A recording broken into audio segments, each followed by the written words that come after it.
নমস্কার বন্ধুরা, কেমন আছো তোমরা সবাই? আমিও বেশ ভালো আছি। ইটস ইশানির আরেকটা বৃষ্টি ভেজা সকালে জানাই তোমাদের সবাইকে ওয়েলকাম। আশা করি তোমাদেরও আজকের সকালটা এরকম সুন্দরভাবে শুরু হয়েছে।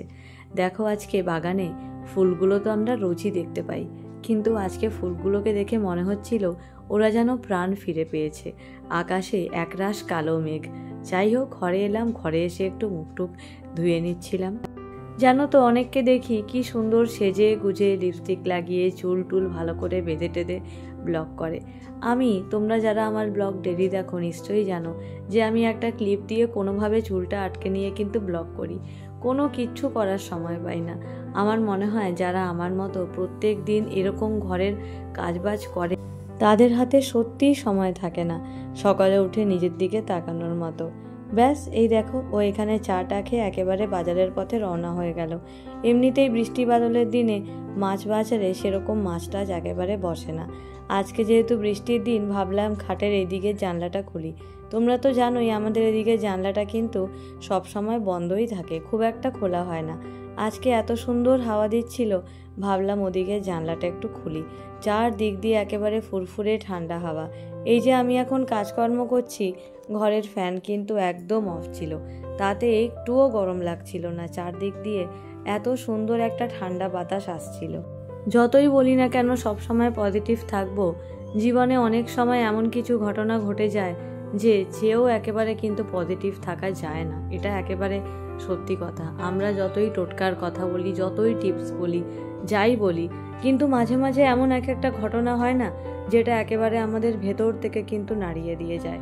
তো যাই হোক, যখন ঘরে একা থাকি না, অনেক সময় অনেক কিছু মনে হয়, কিন্তু তারপর একটা কথাই আমি ভাবি যে জীবনে যেটাই হচ্ছে হয়তো এরপর এর থেকে ভালো কিছু হবে। কারণ কি বলতো, একটা দুঃখ ঘেরা রাতের পর কিন্তু একটা আশার আলো নিয়ে একটা আকাশে সূর্য ওঠে। এটা আমি সব সময় বিশ্বাস করি। এই দেখো, এখানে বাজার থেকে এসে গেছে, আর সঙ্গে আমাদের স্নেক প্ল্যান্টের টবটাকে, যেটা আমাদের গেটের ওই পাশে রাখা ছিল, সেটাকে উঠিয়ে এনেছে। আজকে বলেছিলাম বাজার থেকে একটু ইডলি আনো। কি বলতো, আজকে না আমার অন্য কিছু খেতে ইচ্ছে করছিল না, খুব ইচ্ছে করছিল আজকে ইডলি খেতে। এই আমরা দুজনে যখন থাকি তখন এই 5টা ইডলি আনলেই হয়ে যায়। আমি 2টো, ও 3টে, এর থেকে বেশি আমরা কেউ খেতে পারি না। আর আজকে যেহেতু বৃষ্টির দিন, তোমরা নিশ্চয়ই বুঝতেই পারছো যে আমি আজকে কি রান্না করব। ব্লগের এতটা দেখে যারা যারা এতক্ষণে আইডিয়া করতে পেরেছো যে আজকে কি রান্না করব, তারা কিন্তু আমাকে কমেন্ট করে নিশ্চয়ই জানিও। দেখো, তোমরা যদি পুরো ব্লগটা দেখে কমেন্ট করো সেটা কিন্তু আমি কিছুতেই বুঝতে পারবো না, কিন্তু খুব খুশি হব যদি তোমরা এই চাল ভেজানোটা পর্যন্ত দেখে নিয়ে কমেন্ট করে জানাও যে আজকে এই বৃষ্টি ভেজা দিনে আমি কোন স্পেশাল জিনিসটা রান্না করতে চলেছি। ব্রেকফাস্টের পর আর কালকে রাতের কিছু গ্লাস টাস ছিল। কালকে রাতে না এত মাথাটা ধরেছিল, কালকে রাতে আমি রান্নাঘরটা গুছিয়ে একদম শুতে পারিনি। কালকে রাতে ঘুমিয়ে গেছিলাম, তাই এখানে ব্রেকফাস্ট হওয়ার পরে এই গ্লাসগুলো কিন্তু প্রথমে ধুয়ে নিলাম। তোমরা অনেকে আমার কিচেন অর্গানাইজেশন ব্লগে জিনিসগুলো লিঙ্ক চেয়েছো। আমার শরীরটা না সত্যি খুব খারাপ যাচ্ছে, জানো তো। একদিন একটু ভালো, একদিন একটু খারাপ। আর এটার কারণ একটাই, কি বলতো, আমার এই স্লিপ ডিস্কের ব্যথা, মানে এই কোমরের ব্যথা। এটা যে কি ভয়ানক ব্যথা আমি তোমাদের কি বলবো। এই দেখো, বোতলগুলো ভরা হয়ে গেছে, সব ফ্রিজে রেখে দিলাম। মাটির হাঁড়িরও জল খাচ্ছি, আবার এদিকে ফ্রিজের জলও মাঝে মাঝে একটু মিশিয়ে খাচ্ছি, সব রকম চলছে। আর এখানে একটা দেখো ব্রিটানিয়া বিস্কুট একটু ঢেলে নিচ্ছিলাম। এই বিস্কুটটা আবার বোঝোও খায়, আবার আমরাও খাই, সবার ভালো লাগে। এখানে আজকে আমাদের এই বাড়ির সামনের রাস্তাটা এরপর কিন্তু ঢালাই হবে। আগের দিন এখানে পাইপলাইনের কাজ হয়েছে, তারপর এখানে আগে নর্দমার কাজ হবে, তারপর একেবারে রাস্তাটা ঢালাই হবে। কত বছর পর এই কাজগুলো হচ্ছে, সেই জন্য আমাদের এই 4 চাকাটা সামনের একটা গ্যারেজে রাখা, এখানে না রেখে। সেই জন্য গ্যারেজটা ফাঁকা। সকালে উঠে ভাবলাম গ্যারেজটা একটু ভালো করে ধুইয়ে দিই। এখানে এসছি, একেবারে আজকে অল্প জামা কাপড় ভিজিয়েছিলাম, সেগুলো এখানে মেলে দিতে এসছি।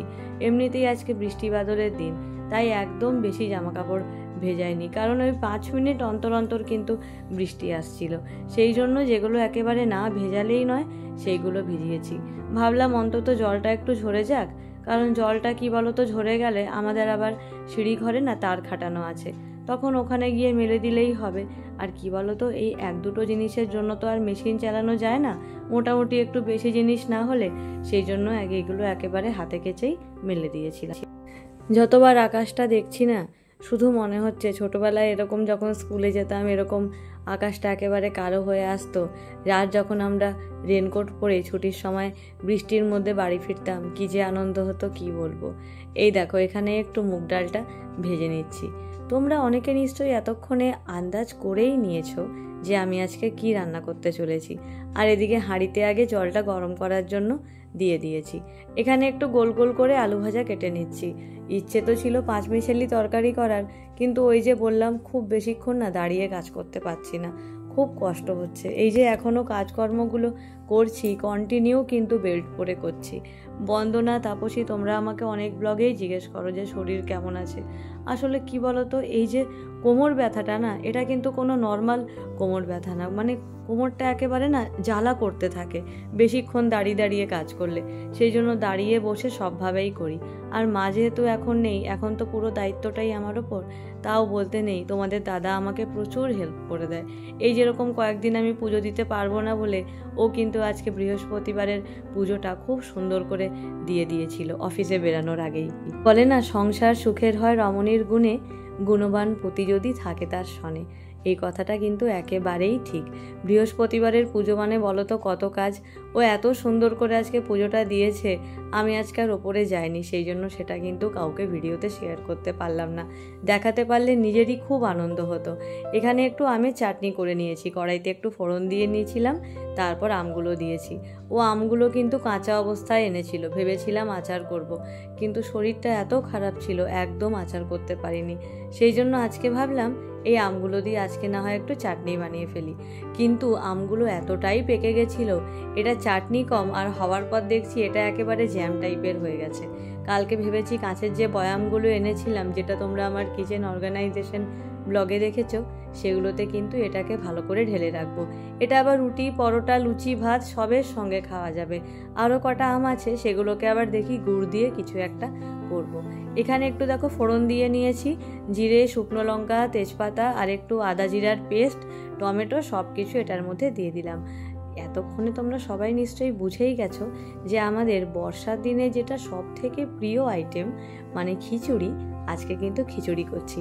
তোমাদেরকে তো বলেইছিলাম যে আমরা কর্তাগিন্নি দুজনেই কিন্তু খিচুড়ি লাভার। আমরা ওই বিরিয়ানি আর খিচুড়ির মধ্যে যদি আমাদের চয়েস করতে দেওয়া হয়, আমরা কিন্তু অবশ্যই খিচুড়ির দিকেই আমাদের পাল্লা ভারী হবে। এখানে একেবারে খিচুড়িটা কিন্তু কমপ্লিট। ও সকালে উঠেই এরকম ওয়েদার দেখে বলেছিল যে আজকে কিন্তু একটু খিচুড়ি বানিও। আর আমারও আজকে উঠেই ইচ্ছে করেছিল যে আজকে কিন্তু একটু খিচুড়ি বানাই। তোমাদেরও কারোর বাড়ি থেকে আজকে খিচুড়ি হলো? আমাকে নিশ্চয়ই জানিও। শেষে একদম দেখো এটার মধ্যে অল্প একটু ঘি দিয়ে নিলাম, ব্যাস আর কি, খিচুড়ি একেবারে রেডি। এবার এটাকে একেবারে একটু ঢাকা দিয়ে রেখে দেবো। আজ ভেবেছিলাম বোধোর জন্য আজকে কিন্তু একটু মাছ দেব, আর সেই জন্য আগে একটু জল গরম করে নিয়েছি। এবার একটা মাছের পিস এর মধ্যে একটু সেদ্ধ করে নেব। এবারে তেলের মধ্যে একটু আলু ভাজাগুলো ভেজে নিচ্ছি। এই কড়াইটা কিন্তু এরকমই, কেউ যেন দেখে ভেবো না যে এটা এরকমভাবে পুড়ে গেছে বা কিছু। আমি কিন্তু এই কড়াইটা বহু বছর ধরে এরকমই দেখছি। এটা কিন্তু মাজলেও ওঠে না, কিছুতেই কিছু হয় না। আর এই কড়াইতে আমাদের সবসময় তেল এখানে রাখাই থাকে, কিছুদিন পর পর আমরা তেলটা পাল্টে দিই। এই যে দেখো আমি আলুটা আগে থেকে নুন আর লবণ মাখিয়ে রেখে দিয়েছিলাম, আলুটা একেবারে কিন্তু রেডি ছিল। ব্যাস তেলে দিয়ে এবারে একদম আলু ভাজাটা রেডি করে নিচ্ছি। সুপ্রিয়া আমার আগের ব্লগে কমেন্ট করেছিলে, দিদি তোমার কাজ খুব সুন্দর। Thank you Supriya. সোমা আমার কিচেন অর্গানাইজেশন ব্লগে কমেন্ট করেছিলে, ব্লগটা খুব ভালো লাগলো, বন্ধু হয়ে পাশে রইলাম।